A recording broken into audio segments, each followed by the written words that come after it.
હવે સ્ટાર્ટ ઉપર ટાઈમિંગ બતાવશે.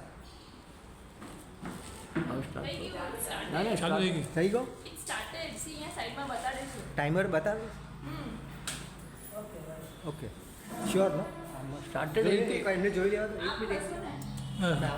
આવી જો આ બતાડે છે કે ચાલુ છે હા, બસ, રેકોર્ડિંગ યા, અને યા. આ ઝૂમ કરી દે આ બસ બસ આ બસ રેકોર્ડિંગ થાય છે બસ સાચી વાંધો નહીં તો delete થઈ જશે વિડીયોમાં.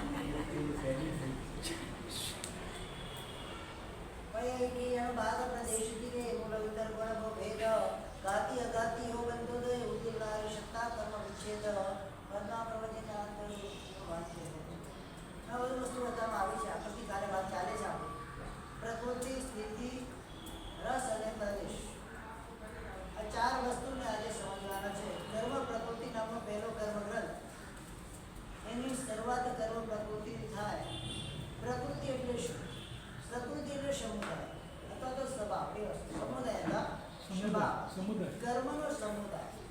કર્મની પ્રકૃતિને નેચર ઓફ કરવા શું કહેવાય? નેચર. હા, એટલે કર્મનો એ સ્વભાવ છે.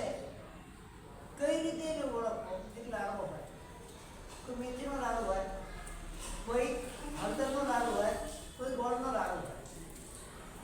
એક લાડુ કફનું શમન કરતો હોય, એક લાડુ પિત્તનું શમન કરતો હોય, અને એક લાડુ વાયુનું શમન કરતો હોય. એ પ્રકારે જેમ લાડુનો સ્વભાવ છે, આ લાડુ આ કામ કરે, એનો કર્મનો સ્વભાવ છે કે આ કર્મ દ્વારા આવું થાય. આ કર્મનું કામ આ છે.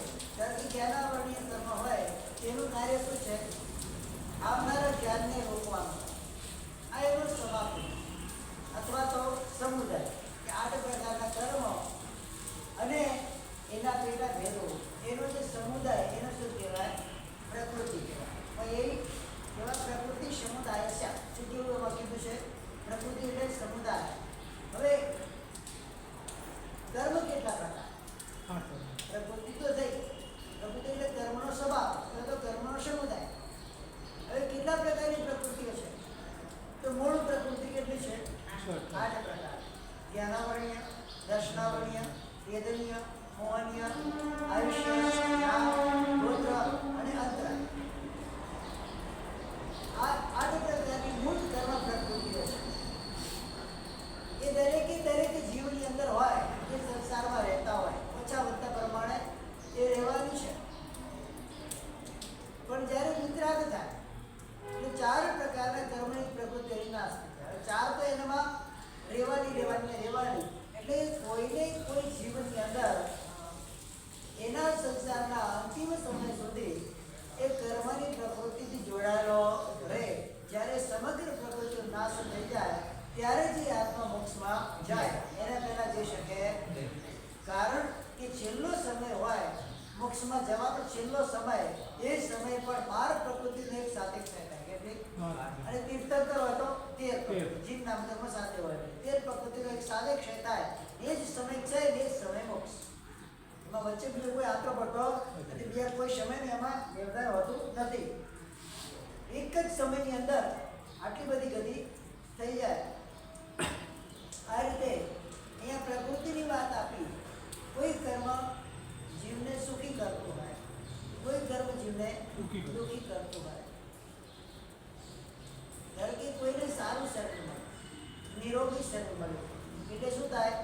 એને સુખ હોય. કોઈને કુબડું બેઢું શરીર મળ્યું હોય તે રોગી શરીર મળે. ધારો કે મહેનતનું શરીર છે, એ શરીર દ્વારા એને શું થાય છે? રોગ થાય છે. દેવનું શરીર છે, દેવને એના શરીર દ્વારા શું થાય છે? સુખ થાય છે. કોઈને ધન મળ્યું, કોઈને ના મળ્યું. કોઈને 5 ઇન્દ્રિયો મળી, કોઈને ઓછી ઇન્દ્રિયો મળી. આ બધું પ્રકૃતિ થાય છે. બધાને બધું જ એક સરખું ક્યારે મળતું નથી. કારણ કે દરેકેના સ્વભાવની અંદર તરતમતા હોય, વિચિત્રતા હોય, કર્મની અંદર વિચિત્રતા હોય. જે પ્રમાણે જેવા પ્રકારના કર્મ ઉદયમાં આવે એ પ્રમાણે વ્યક્તિ કે જીવને એવા પ્રકારની શરીર આદિની રચનાઓ એને મળે. એના સિવાય મળતી નથી. એટલે મૂળ પ્રકૃતિ 8 બતાવી. જ્ઞાનાવરણી આદિ. હવે જ્ઞાનાવરણી કેટલા પ્રકારનો છે? તો કે 5 પ્રકારનો. જ્ઞાનાવરણી કેટલા પ્રકારનો છે? નથી જ્ઞાનાવરણી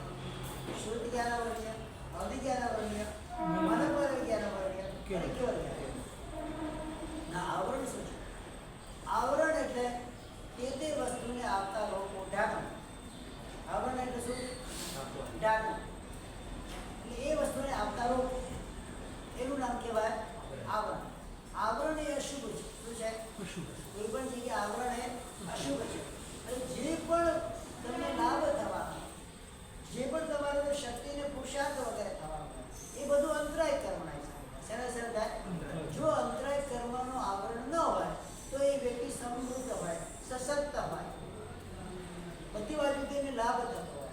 જે એનું આવરણ આવી જાય તો એની શક્તિ નાશ પામે, શક્તિ ના પડે. લાભાંતરાય પેલા જ્ઞાનાવળી લઈ ગયા આપણે. મતિ જ્ઞાન અને શુદ્ધ જ્ઞાન બંને સાથે ચાલે. કોઈ પણ જીવની અંદર જીવ માત્ર હોય એટલે મતિ જ્ઞાન અને શુદ્ધ જ્ઞાન એનામાં હોય ને હોય. ભલે એમ કહેવાય અંગોનો અસંખ્યાત ભાગ જેટલું પણ મતિ જ્ઞાન અને શુદ્ધ જ્ઞાન એ જીવમાં સૂક્ષ્મમાં સૂક્ષ્મ જીવ કહેવાય. સંસારની અંદર પડકમાં જીવ, પડક એટલે દેખાય નહીં.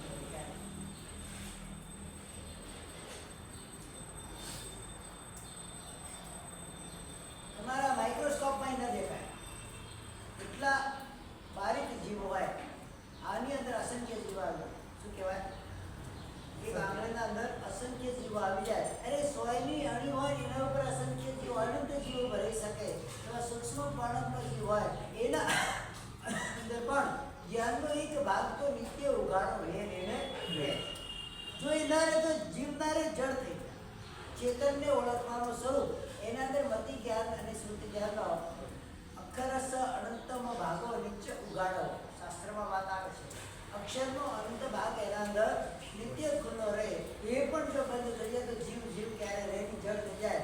જીવ ક્યારે જળ બની શકતો નથી. જીવ જ રહે, જળ એ જળ. ભલે શરીર બદલાય પણ અંદર એની આત્મા, એ આત્માની અંદર અક્ષરનો અનંત ભાગ કાયમને માટે ખુલ્લો રહે. એટલે મતિ જ્ઞાન અને શુદ્ધ જ્ઞાન એની તરતમતા હોય જીવની ઇન્દ્રિયોની અપેક્ષા. જીવના ક્ષરક્ષમના હિસાબે એના અંદર તરતમતા રહે. કોઈની અંદર મતિ જ્ઞાન સોલિડ હોય, કોઈની અંદર મતિ જ્ઞાનમાં કમજોરી હોય, કોઈને શુદ્ધ જ્ઞાન સારું હોય, કોઈને શુદ્ધ જ્ઞાનની અંદર પાતા કે ભણવાની ઈચ્છા ન થાય તો ભણી ન શકતો હોય, તો યાદ ન રહેતું હોય, અથવા તો મંદ બુદ્ધિ હોય. મતિ જ્ઞાન તો બધામાં હોય. જેટલું મતિ જ્ઞાન એટલું શુદ્ધ જ્ઞાન હોય. ઉપયોગપૂર્વકનું હોય તો એ કામનું, ઉપયોગપૂર્વકનું ના હોય તો ન કામ. મતિ જ્ઞાનના પણ ઘણા બધા પ્રકાર બતાવે છે. મતિ જ્ઞાનના કેટલા પ્રકાર બતાવે છે? 28 પ્રકારો મતિ જ્ઞાન. સૂત્ર જ્ઞાનના 16-20 ભેદ, સૂત્ર જ્ઞાનના 16 ભેદ બતાવે. આ પ્રમાણે સંપૂર્ણ 5 જ્ઞાનના 51 ભેદ બતાવે છે. કેટલા ભેદ બતાવે છે? તો આ રીતે અનેક રીતે વ્યક્તિ કર્મને બાંધી શકે અને પોતપોતાના એ મૂળ ગુણને ઢાંકી શકે. અને એ ઢાંકવાનું કાર્ય એટલે અંતરાય. શું થયું? આવરણ. ઢાંકવું એટલે શું છે? આવરણ. જ્ઞાનને ઢાંકવું એટલે જ્ઞાન આવરણ. એ અશુભ પ્રકૃતિની અંદર આવે. એ મૂળ પ્રકૃતિ છે એનો જે ઘાતક બને, જ્ઞાનાવરણનો ઘાતક બને. એમ દર્શનાવરણની નવ પ્રકૃતિ બતાવવામાં આવે છે. નિંદ્રા, પતલા અને સ્ટેન થઈ એટલે ધીમે નિંદ્રા. 5 પ્રકારની નિંદ્રા બતાવવામાં આવે. શુદ્ધ જ્ઞાનની અંદર મતિ જ્ઞાનનો આવરણ એટલે મતિ જ્ઞાન આવરણ, શુદ્ધ જ્ઞાનનો આવરણ એટલે શુદ્ધ જ્ઞાન. એટલે હવે આ સુધી આ બંને કેવા છે? પ્રત્યક્ષ જ્ઞાન છે. તમારી સામે તમને દેખાતા જ્ઞાન કેવા છે? એટલે જ્ઞાન અવધિ જ્ઞાન, મતિ જ્ઞાન, મન પ્રજ્ઞાન એ કેવું જ્ઞાન? પરોક્ષ જ્ઞાન છે. તમારે ઇન્દ્રિયના ઉપયોગ વગર જે જોઈ શકાય. પરોક્ષ, અક્ષ પર આંખની આગળ એટલે શું થાય? આંખ વગર પણ જે જોઈ શકાય. પ્રત્યક્ષ એટલે આંખની તરફ શું કહેવાય? અક્ષ એટલે ઇન્દ્રિય. અક્ષ એટલે આંખ પણ કહેવાય, ઇન્દ્રિય પણ કહેવાય. શું કહેવાય? પરોક્ષ એટલે પ્રત્યક્ષની પણ આ રીતે ઉત્પત્તિ કરવા માટે આપણે આવેલી છે. એટલે આંખની સમક્ષ જે હોય એને શું કહેવાય? પ્રત્યક્ષ કહેવાય. આંખની સમક્ષ ન હોય છતાં પણ જોઈ શકતો હોય એને શું કહેવાય? પરોક્ષ કહેવાય. તો અવધિ જ્ઞાન, મન પ્રજ્ઞાન અને કેવળ જ્ઞાન, આ ત્રણની અંદર કોઈ પણ પ્રકારની બાહ્ય ઇન્દ્રિયોની આવશ્યકતા હોતી નથી. એના વગર જ આત્મા એ પોતે જોઈ શકતો હોય અને બહુ દૂરનું પણ જોઈ શકે, આગળ પાછળ 4 દિશાનું એ જોઈ શકતો હોય. એ શેના કારણે? એ આત્મામાં પગેલા ગુણના કારણે. એ પરોક્ષ જ્ઞાન એના પ્રગટ થઈ જાય. અવધિ જ્ઞાન, મન પ્રજ્ઞાનથી પરોક્ષ જ્ઞાન એના પ્રગટ થયું હોય. એના કારણે એ જ્ઞાનાવળી કર્મનો ક્ષેમ થયો. એના કારણે તેને એને આ પ્રકારનું જ્ઞાન ઉત્પન્ન થયું. હવે એની ઇન્દ્રિયની આવશ્યકતા ના. આંખ વગર પણ જોઈ શકે, કાન વગર પણ સાંભળી શકે, મોઢું હલાય વગર પણ બોલી શકે. એવા પ્રકારની પણ વ્યક્તિઓ હોય છે. એ મોઢું ના હલાવે તો બોલી શકે. ઘણી રીતે તમે જોતા હશો કે મોઢામાં ઘણી પાઇપ નાખેલી રમકડું હાથમાં રમકડું બોલતું એવું લાગે. એનું મોઢું બંધ જ હોય પણ અવાજ ક્યાંથી આવે છે? એવા પ્રકારના લોકો બધા પોતાની મિમિક્રી વગેરે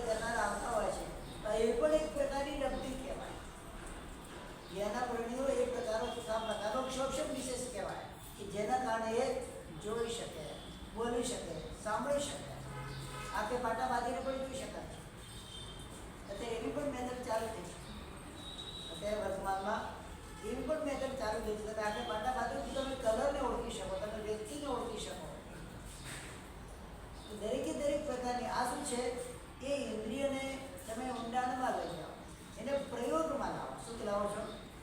એને પ્રયોગમાં લાવો અને તથા પ્રકારે તમારા અંદર ક્ષોષણજન્ય લબ્ધિ ઉત્પન્ન થાય.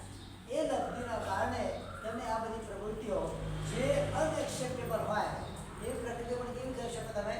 તમે ક્યારે વિચાર્યું પણ ના હોય કે આવું પણ થઈ શકતું હોય, પણ એ પણ થવાની શક્યતા આ વિશિષ્ટ પ્રકારના ક્ષોભ સમય આ બધું જ્ઞાનમાંની કર્મ મત જ્ઞાન ને શુદ્ધ જ્ઞાન અંદર આવી જશે. એમાં આવી જાય મત જ્ઞાનનો પ્રકર્ષ થાય, શુદ્ધ જ્ઞાનનો પ્રકર્ષ થાય એટલે શુદ્ધ કેવલી સુધી પહોંચી જાય. કેટલું પહોંચી જાય?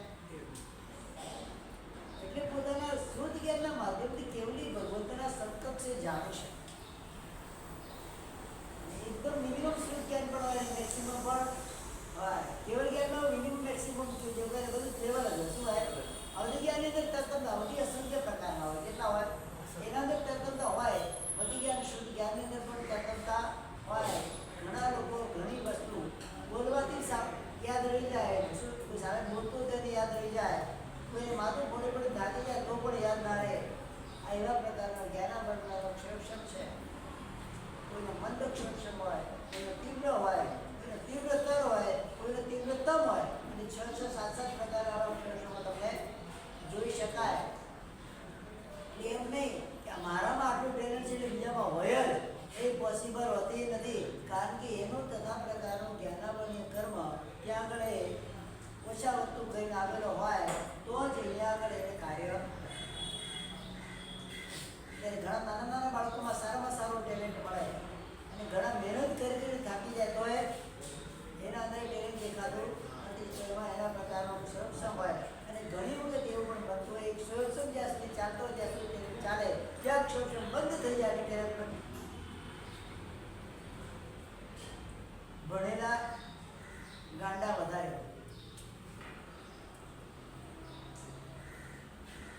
ઘણી વખત તમે રસ્તાની પાગલો ભટકતા જશો, અસ્ત વ્યસ્ત હોય એને કશું ભાર નહીં. શેના કારણે પાગલ થયા? ઘણી વખત કંઈ ઘણું ભણીને પાગલ થયા. એ ગાણું દે મગજ એનું બેર મારી જાય.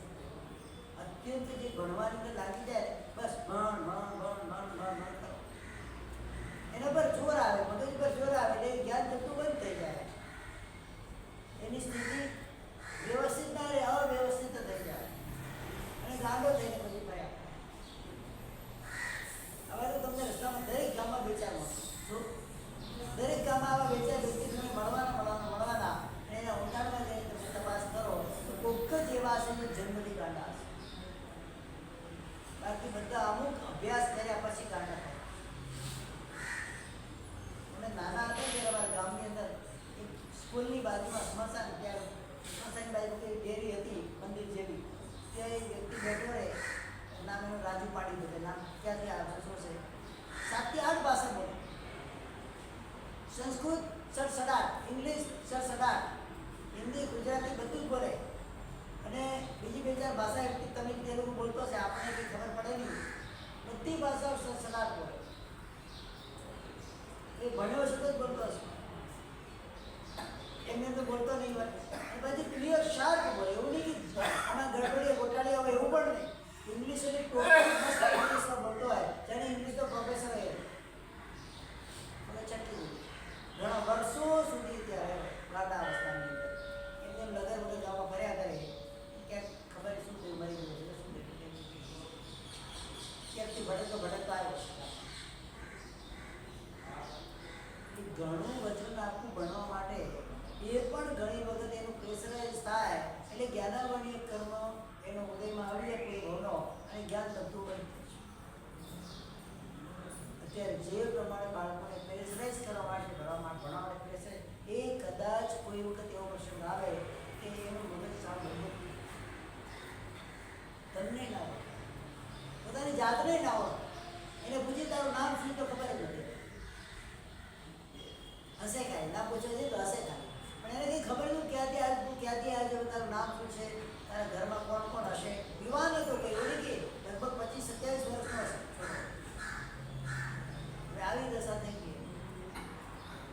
ઘણું સમજાય. અમારા પ્રિન્સિપલ અમારા જઈ હતા, બોલાયો, બેસાડ્યો પાસે, ઘણું એને પૂછે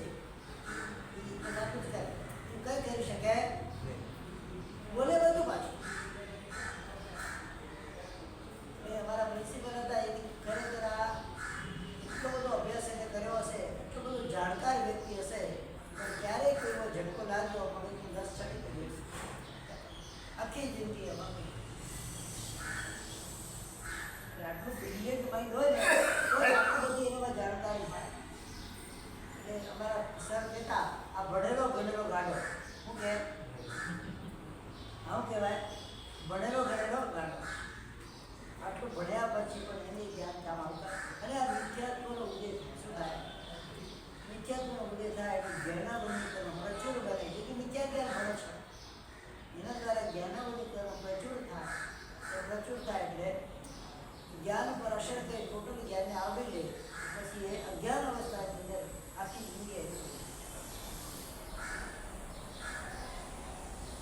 આવી ન્યૂટનનો એક કિસ્સો આવે છે ન્યૂટનનો કે કોનો છે એ સાયન્ટિસ્ટ આટલી બધી બુદ્ધિ હોય એના અંદર એના ઘરમાં બિલાડીએ બચ્ચાને જન્મ આપે દિવાલની આરપાર જાય એટલે મોટી બિલાડી માટે એને મોટું કાણું બનાવ્યું નાની બિલાડી માટે નાનું કાણું સમજ પડે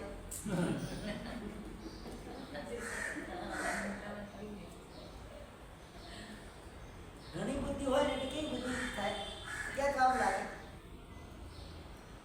એટલે મોટું બનાવી છે નાનું તો જઈ શકે પણ એટલી પણ એનામાં બુદ્ધિ વખતે જાગી દિવાલની અંદર બે કાણા બનાવ્યા એટલે શું કર્યું મોટી માટે મોટું નાની માટે નાનું કોઈ પૂછ્યું કેમ આમ કે આ મોટી બિલાડી બને નાની બિલાડી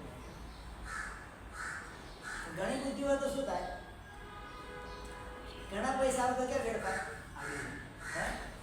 ઘણું ધન આવે તો ક્યાં વેડફાય એ ગેરમાર્ગે જ જાય ઘણી બુદ્ધિ હોય તો ક્યાં વપરાય એ ગેરમાર્ગે જ વપરાય જેટલી જરૂરિયાત હોય ને એટલી બુદ્ધિ હોય તો સારું વધારે બુદ્ધિની જરૂર નથી કે તો દોડાય ગમે તે શું થાય દોડાયા થાય પછી શીખવાડવા જાય શીખવા ના જાય શું થાય પછી શીખવાડવા જાય એના દ્વારા જ્ઞાનાવલિકરણો પ્રચુર માત્રામાં અન્ય ભાવોની અંદર બુદ્ધિહીન જડ બંધ નથી કરતા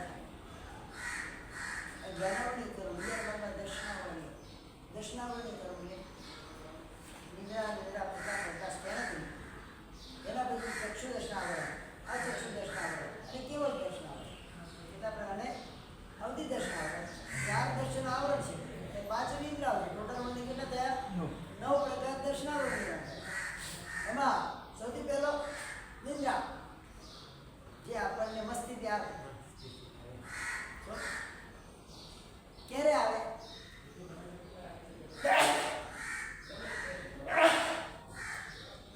નિદ્રા ક્યારે આવે જાપ કરવા બેઠા પ્રવચનમાં બેઠા પ્રતિક્રમમાં બેઠા સામાયિકમાં બેઠા ત્યાં આગળ શું આવે વગર બોલાય ઊંઘ વગર બોલાય ત્યાં ઊંઘ આવે અને કેવી આવે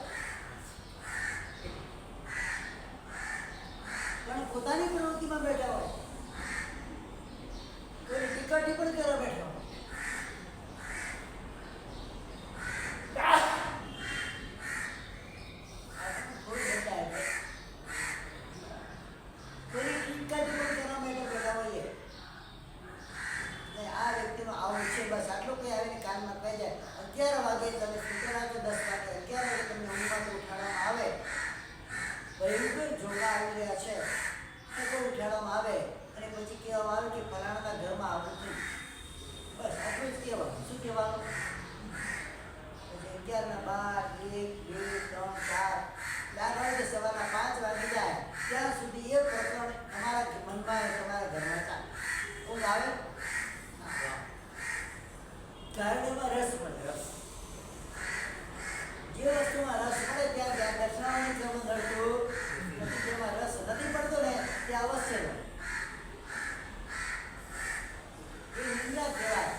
ચાલવા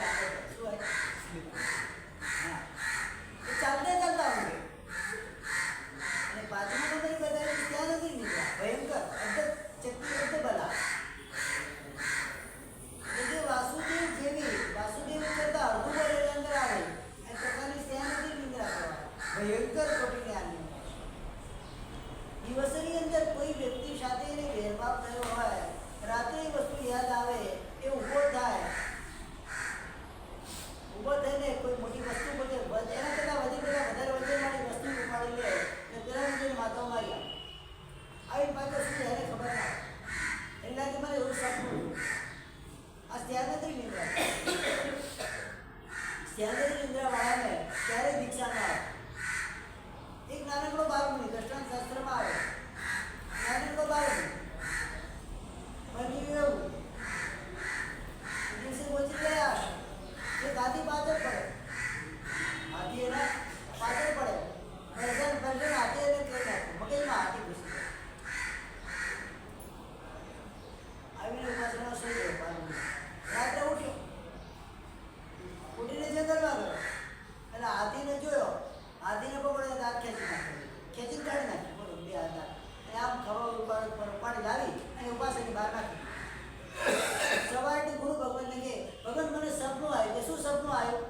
કે આવું આવું થયું. એ ગાંડા આ સપનું બહાર જોયું, દાંત પડ્યા હતા પાછા, બહાર દાંત પડ્યા ત્યારે કે આ ભગતને રખાય નહીં, ભાઈ તું જા આવે મેરી તું નીકળ. આજે હાથી કરે તને બેર ભાવ થયું, કારણ કોઈ સારું ત્યારે બેર ભાવ થાય તો ઉભો થઈને મોટો પકડી મારી નાખીએ. અને એવા વ્યક્તિને ત્યાં દીક્ષા અપાય પણ નહીં ખબર હોય તો અહીં ખબર પડ્યા પછી દીક્ષા લીધા પછી પણ જો ખબર પડી હોય તો સીધો ચૂપચાપ ઘર ભેગો કરી દેવાનો. આ ત્યારનો જ નિર્ણય છે. અપચક્રી એટલે વાસુદેવ, વાસુદેવ કરતાં પણ અડધું બળ જો પ્રથમ સંજ્ઞાવાળો હોય તો વાસુદેવ કરતાં અડધું બળ આવે. અત્યારના સમયની અંદર પોતાના બળ કરતાં ડબલ બળ થઈ કેટલું થાય? શ્યાનંદ નિંદ્રાના ઉદયની અંદર એના શરીરની અંદર ડબલ એનું પોતાનું તાકાત થઈ જાય. અત્યારે એનામાં 100 કિલો ઉપાડેલી તાકાત હોય તો એ અવસ્થા 200 કિલો વજનમાં આરામથી ઉપાડે. આટલી શરીરમાં તાકાત આ શ્યાનંદ નિંદ્રાના પ્રકારના સ્વભાવથી એ આવે. એટલે આવા વ્યક્તિ આપણા ઘરમાં પણ તો સાવધાન રહેવા. એની સાથે ક્યારે પણ ના ના ઝપાઝપી કરવી છે. મગજમાં જો ઘૂસી ગઈ ને તો ઉભા ધરી મારી નાખ્યા. ભરોસા ના હોય, ઘરમાં ના રખાય. હવે તો ખબર પડતી નથી ક્યાં કઈ નિંદ્રા છે કે નથી. અને ઘણી વખત આ રીતે મર્ડર વગેરે થતા હોય છે. એને ખબર હોય કે શું કરી નાખે છે પણ ઊંઘમાં જઈને કર્યા. આ સ્ટેન્ડર્ડની નિંદ્રા ત્યારે એવું ઓછી થઈ ગયું છે પણ હજુ ક્યાંક ક્યાંક હોઈ શકે, બની શકે. તો આ 5 પ્રકારની નિંદ્રા એ દર્શનાવળી દ્વારા પ્રચુર ઉદયથી થાય. ઉત્તરોત્તર નિંદ્રા નિંદ્રા પિતા અને આ સ્ટેન્ડર્ડ એ દર્શનાવળીના પ્રચુર પ્રકોપના કારણે થાય. અને એના પછી આવે છે ચક્ષુ દર્શન, આવરણ ચક્ષુ દર્શન અને આખી જોઈ દર્શન, અચક્ષુ દર્શન. એટલે અચક્ષુનો વિષય એ વસ્તુ પણ એ જોઈ ન શકે.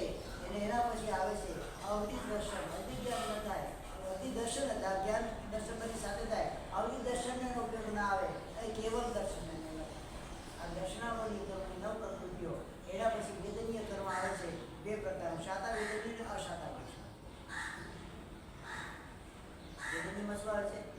શાતા અને સુખ ઉપજેવું કાર્ય મારી સાથે થાય તો મને શાતા વેદનીય ઉદય કહેવાય. દુઃખ ઉપજેવું કાર્ય મારી સાથે થાય તો મને અશાતા વેદનીય થાય. માનસિક, કાયિક અને વાચિક 3 પ્રકારે શાતા આત્માનો જીવ ભોગવી શકે. એના પછી મોહનીય કર્મ 28 પ્રકૃતિ. કેટલી છે? કયા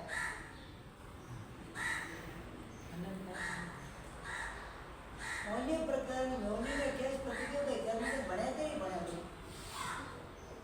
નકર તો ભણ્યા કે નથી ભણ્યા? ગમે તેટલો ગહન અભ્યાસ હોય, આ પદાર્થો ઉપસ્થિત ન હોય તો અભ્યાસ શું થાય? વેટ થઈ તારી વેટ થાય. શું કહેવાય એને? મોહનીય કર્મની 28 પ્રકૃતિઓ 16 કસાય, 9 કસાય. કેટલા થયા? 25. પછી સંયુક્તમોન્ય, મિશ્રમોન્ય, ટોટલ કેટલા થયા? 28. આ મોહનીય કર્મની પ્રકૃતિઓ છે. શરૂઆત એની કસાયોથી થાય.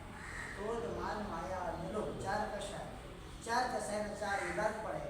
અહંકારનું બધી પ્રત્યય જ્ઞાન, અપ્રત્યય જ્ઞાન અને સંકલન કસાય. એમાં 16 પ્રકારના કસાયો થાય. એનાથી આગળ થાય 16 પ્રકાર into 4 એટલે 64 પ્રકારના કસાય થાય. કેટલા થાય? એ આગળનો વિષય બને. પછી 9 કસાય. 3 વેદ હોય, પુરુષ વેદ, સ્ત્રી વેદ અને નપુંસક વેદ. આશ્ચર્યરતિ, અરતિ, ભય, શોક અને જુગુપ્સા. કેટલા થયા? 6 અને 3 કેટલા થયા? 9 કસાય. એટલે કસાય ન હોય પણ કસાયની અંદર કસાય કરવામાં કે કસાયની અંદર સહાયક બનનારા તત્વો હોય. કેવા હોય? એને 9 કસાય કહેવાય. એના પછી મિથ્યાત્વ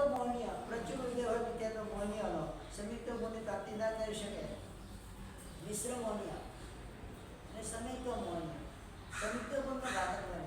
મિશ્ર મોનિયા ચોથા ગુણ સ્થાને કેવા હોય? ત્રીજા ગુણ સ્થાને કહેવાય મિશ્ર મોનિયા. ચોથા ગુણ સ્થાનેથી સંયુક્ત મોનિય કર્મ એટલે સંયુક્ત ઉત્પન્ન થવા ન દે. ચોથા ગુણ સ્થાને આવરણ કરનારું હોય તો મિથ્યાત્વ મોનિય તો કેવું હોય છે? તો ગાઢ મિથ્યાત્વ અલગ અલગ પ્રકારના આપ્યોગિક મિથ્યાત્વ બધા વગેરે અલગ અલગ પ્રકારના મિથ્યાત્વ બતાવવામાં આવે છે. 10 પ્રકારના મિથ્યાત્વ સંસ્થાને જે બતાવવામાં આવે છે. કેટલા પ્રકારના? આ પ્રમાણે એ મિથ્યાત્વ મોનિય કર્મ એ મોનિય કર્મની પ્રકૃતિ છે. આ રીતે ટોટલ કેટલી થઈ? 16 ને 9 25 25 ને 3 28 16 દશાએ કયા? ક્રોધ માન માયા લોભ. ચારેના કેટલા ભાગ? અંતર્મુખી અપ્રત્યાખ્યાન પ્રત્યાખ્યાન અને સંજ્ઞરણ. 4 × 4 કેટલા થયા? 16. એના પછી 9 કશાય કયા? 3 વેદ અને 6 બીજા. 3 વેદ કયા? પુરુષ વેદ, સ્ત્રી વેદ અને નપુંસક વેદ. અને 6 બીજા બતાવ્યા છે. હાસ્ય, રતિ, ભય, શોક અને જુગુપ્સા. કેટલા થયા? ટોટલ 25 રીતે કેટલા થયા? 28 કર્મો થયા. મોની કર્મની કેટલી પ્રવૃત્તિ થઈ? 28 એના 8 ની બાદશાહ બની બેઠી. 158 ની બાદશાહ બની બેઠી છે. 28 પ્રવૃત્તિ બેઠી છે. એના પછી આવશે અંતરાય કર્મ અને આયુષ્ય કર્મ. 4 પ્રકારના આયુષ્ય કયા? નરક, દિવ્ય, મનુષ્ય, દેવ, નારદ, દિલીપ અને મનુષ્ય. 4 પ્રકારના આયુષ્ય ત્યાં બતાવવામાં આવ્યા છે. ચારે પ્રકારના આયુષ્ય બંધ કરાવનારી પ્રકૃતિ આયુષ્ય નામકરણ આયુષ્ય કર્મ. એટલે એક ભાવમાંથી બીજા ભાવમાં તમને ખેંચી જવાનું જે કાર્ય કરે કોણ કરે? આયુષ્ય કરે. એના પછી નામકરણ. નામકરણની કેટલી પ્રકૃતિઓ છે? 103. કઈ કઈ ખબર છે?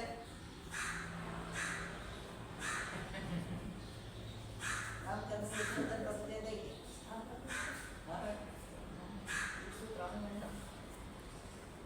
આખું વિવેચન આપણે કાલે સુધી ઘણું મોટું વિવેચન છે. નામકરણની 103 પ્રકૃતિઓ થઈ. એના પછી ગોત્ર કર્મ. ગોત્ર કર્મની 2 પ્રકૃતિ છે, ઉચ્ચ ગોત્ર અને નીચ ગોત્ર. એના પછી અંતરાય કર્મ આવે છે. 5 પ્રકૃતિઓ છે. કઈ કઈ 5? દાનાત્રાય, નાનાત્રાય, ભોગાત્રાય, ભોગાત્રાય અને વીર્યાત્રાય. આ 5 પ્રકારની અંતરાય કર્મની પ્રકૃતિઓ છે. 4 એક ઘાતી કર્મ છે, 4 અઘાતી કર્મ છે. જ્ઞાનાવળી, દર્શનાવળી, મોહની અને અંતરાય. આ 4 કેવા છે? ઘાતી. એ આત્માના મૂળ ગુણ પર ઘાત કરનારા હોય. શું હોય? આત્માના મૂળ ગુણ પર જે ઘાત કરે એને ઘાતી કર્મ કહેવાય. આત્માના ઉત્તર ગુણ પર જે ઘાત કરે એને શું કહેવાય? અઘાતી કર્મ કહેવાય. 4 ઘાતી કર્મ છે. જ્ઞાનાવળી, દર્શનાવળી, મોહની અને અંતરાય. વેદનીય, આયુષ્ય, કામ અને ગોત્ર. આ 4 અઘાતી કર્મો છે. એ વિતરાગ અવસ્થામાં પણ હોય. 4 ઘાતી કર્મ વિતરાગ અવસ્થામાં ક્યારે હોય નહીં. કારણ ઘાતી કર્મ ના થયા પછી વિતરાગ અવસ્થાની કેવી પણ આવે. એના પહેલા આવતું નથી. આ રીતે પ્રકૃતિની વાતો થઈ. હવે સ્થિતિ એમાં પણ લાડવાનું દૃષ્ટાંત છે. શું છે? કેટલો લાડુ કેટલા વર્ષો સુધી ચાલે? શું પીપળા પર ગોળ અને ઘીનો લાડુ બનાવીએ તો વર્ષો સુધી ખરાબ થાય? એટલે આપણે નાની લાડુ બી બનાવી તો લાડુ બને. શું હતા? કેરમ એને ચૂલા પર ચલાવવામાં આવતી નથી. વાતચીત કા પગર શ્રવણ કરવાનું હોય એની સ્થિતિ વધારે હોય. કોઈ લાડુ એવું હોય જેમ કે ગીરી બુંદીનો લાડુ હોય તો એનો એક જ દિવસનો કાળ હોય. કેટલો હોય? એના પછી બીજા દિવસે એમાં કંઈ ને કંઈ પરિવર્તન આવવાનું ચાલુ થઈ જાય. એ જ રીતે કોઈ સૂટનો લાડુ હોય, કોઈ લાડુની સ્થિતિ 1 વર્ષની હોય, કોઈ લાડુની સ્થિતિ 1 દિવસની હોય, કોઈ લાડુની સ્થિતિ આવી હોય એને સ્થિતિ કહેવાય. તો કયું કર્મ ક્યારે ફળ આપે? હજુ કર્મ બાકી છે કર્મ ક્યારે એની સ્થિતિ નથી. કેટલા સમય પછી ફળ આપશે, કેટલા સમય સુધી ફળ આપશે ને કેવું ફળ આપશે આપણી સ્થિતિની અંદર આવે. ફળ અને કેટલા કર્મ એવા હોય છે જે ફળ આપતા નથી પણ આત્માની સાથે જોડાયેલા છે. અત્યારે ફળ નથી આપતા, આત્માની સાથે વસ્તુ એ કર્મ જોડાયેલા છે. સ્થિતિ એની છે કે કર્મ સાથે જ્યાં સુધી એનો ઉદય ન થાય ત્યાં સુધી ફળ આપે નહીં. તો એ આત્માની સાથે નથી એવું ન માનાય કે આત્માની સાથે જોડાયેલા રહે છે. એ બધું સ્થિતિ બની કરતી વખતે એનું નક્કી થાય છે. આ કયું કર્મ કયા પ્રકારે ફળ આપશે, કેવું ફળ આપશે, કેટલું ફળ આપશે, ક્યારે ફળ આપશે, ફળ આપશે કે નહીં આપે, આપશે તો કઈ હદ સુધી ફળ તમને આપી શકશે. તો એ બધું નક્કી થાય છે. એમાં આ સ્થિતિ બંધનની નક્કી થાય. એ પ્રમાણે હવે રસબંધની વાત આવે છે. રસ બંધ એમાં લાડવા તો કયો લાડુ? લાડુ ફીકો હોય, કોઈ લાડુ થોડો મીઠો હોય, કોઈ એનાથી મીઠો હોય, કોઈ એનાથી મીઠો હોય. અલગ અલગ પ્રકારના લાડુ જે પ્રમાણે તમે એમાં ગળપણ નાખ્યું એ પ્રમાણે લાડુની અંદર મીઠાશ આવે. કોઈની અંદર 1 ચમચી સાકર નાખી હોય એ પ્રમાણે મીઠાશ આવે, તો 4 ચમચી સાકર નાખી એમાં શું એ પ્રમાણે મીઠાશ આવે. એ પ્રમાણે જે રસ આપણે બાંધીએ છીએ, કર્મનો જે રસ બાંધીએ તીવ્રતા, રસ એટલે શું છે? ઇન્ટેન્સિટી કહેવાય. શું કહેવાય? એટલે મને આ વસ્તુમાં વધારે ઇન્ટરેસ્ટ પડે છે, લક્ષ્ય મારું વધારે આ હોય છે. એ ગાઢ રસ વાળું મને એવું બંધાય એમાં ગાઢતા અને કોઈ ઠીક ચાલે જોયું બધું જો નીકળી ગયા. કર્મ તો બંધાવી છે પણ રસ બંધાયો નથી. કર્મ તો તે બંધાય છે પણ કેવા ઓછા રસ વાળું. ઓછા ચોપાટી ગયા એમને ગટર બાંધી પાછા કર્મ તો બંધાય છે. ચોપડી ગયા પછી એક એક વસ્તુનું બારી કાઢી નિરીક્ષણ કર્યું છે, પછી એની આવી બધું વર્ણન કર્યું છે, વાગોળ્યું છે, તો શું થાય? એનો રસ ધીરે ધીરે વધતો જાય. એમાં 1 ઠાણી રસ, 2 ઠાણી રસ, 3 ઠાણી રસ, 4 ઠાણી રસ, 4 રસ બધા. કેટલા? 1 સ્થાનવાળો રસ, 2 સ્થાનવાળો, 3 સ્થાનવાળો અને 4 સ્થાનવાળો. એક પુણ્ય પ્રકૃતિની અંદર ઉત્તરોત્તર વધતા સ્થાનવાળો હોય, પાપ પ્રકૃતિની ઉત્તરોત્તર ઘટતા સ્થાનવાળો. 4 સ્થાની, 2 સ્થાની, 3 સ્થાની અલગ અલગ પ્રકારે રસનો બંધ થાય એને રસબંધ કહેવાય. કયું કર્મ કેટલું ગાઢ છે, એનું જોર કેટલું છે, એની તાકાત કેટલી છે, કયો ફોર્સ ત્યાં છે એ રસ. એ બધું રસના કારણે નિર્ણય થાય. એના બધી પ્રદેશ કયું કર્મ કેટલા પ્રદેશમાં વ્યાપ્ત ફેલાય છે, કેટલા આકાશ પ્રદેશો એને કનેક્ટ કર્યા છે. એક આકાશ પ્રદેશમાં રહેલું, કોઈ 10માં રહેલું, કોઈ 1,00,000માં રહેલું, કોઈ 1000માં રહેલું, કોઈ 100માં રહેલું, અલગ અલગ પ્રદેશમાં રહેલું હોય. નિર્ણય જે થાય એ કર્મની કોન્ટેન્ટ્સ જેને કહેવાય. તો એ કર્મનો જે પ્રદેશો જેને પકડે છે, આવૃત કર્યા છે પોતાના દ્વારા. ધારો કે કોઈ એક વ્યક્તિ હોય એનું અવગ્રહ, ધારો કે નરેન્દ્ર મોદી, એનો અવગ્રહ એટલે એ ભારતભરમાં ગમે ત્યાં જઈ શકે. પણ ચપરાસી હોય, બધી જગ્યાએ આરોગ્ય ના થાય. એનું નિયત ભૂમિકા હોય ત્યારથી ત્યાં જઈને જવાનું. એને એટલો જ પ્રદેશ એના માટે મળે. કેટલો હોય? હા, લિમિટેડ એનો પ્રદેશ. અને કોઈ જીવ એવો હોય જેને પ્રચુર મળે હોય, ત્યાંથી ચક્રવર્તી હોય તો 6 ચક્રનો રાજા હોય. કોઈ માંડલિક રાજા હોય પોતાના દેશનો જ રાજા હોય, કોઈ સરપંચ હોય તો પોતાના ગામનો જ રાજા હોય. એ પ્રમાણે એટલો જ પ્રદેશ એને મળ્યો હોય તો આ પ્રદેશ બંને કહેવાય. કોઈ લાડુ હોય, કોઈ નાનો બનાવ્યો હોય, એમાં અંદર ઓછા કણ હોય, ઓછા પ્રદેશ હોય. કોઈ મોટો બનાવ્યો તો એમાં પ્રદેશો શું હોય? વધારે પડતા પ્રદેશ હોય. 4 વસ્તુને લાડુ સાથે સરખાવવામાં પ્રકૃતિ હોય તો પણ એ લાડુનો સ્વભાવ છે એ પ્રમાણે. સ્થિતિ તો પણ લાડુની સ્થિતિ કેટલો સામે રહેશે એ પ્રમાણે. રસ, કયો લાડુ મીઠોથી, કયો લાડુ ફીકો છે, કયો વધારે મીઠો છે, રસ એનો ઉત્પન્ન થાય. અને પ્રદેશ કયા લાડુની અંદર કયો નાનો છે, કયો મોટો છે, એનાથી પણ મોટો છે એ પ્રમાણેના પ્રદેશો, કેટલા પ્રદેશોથી લાડુ સંકળાયેલો છે. તો આ પ્રમાણે 4 વસ્તુ આ રીતે વિસ્તારપૂર્વક એ બતાવવામાં આવી છે. પ્રકૃતિ એ સમુદાય છે, સ્થિતિ કાળ અવધારણ છે, અનુભાગો અસંગ્રહ, પ્રદેશો દર્શન છે. તો હવે કાળનો અવધાર કરવું સ્થિતિ, અનુભાગ એટલે રસ જેમાં પડે છે એ અનુભાગ કહેવાય. એ વર્ગણાના જથ્થાનો સંગ્રહ એ પ્રદેશ કહેવાય છે. હવે કર્મની આગળ પ્રકૃતિ આ રીતે બંધાય એના અલગ અલગ હવે આપણે વિચારણા એની કરવાની છે. હવે કાલે વિચારણા કરતા એની ડિસ્ટર્બ થાય છે. આવતીકાલે આપણે હવે 8 કર્મ પ્રવૃત્તિઓ, એના મૂળ ગુણો, એના ઉત્તર ગુણો વિશે આપણે વિચારણા કરશું. ઘણું બધું એમાં સમજવાનું છે. શાંતિ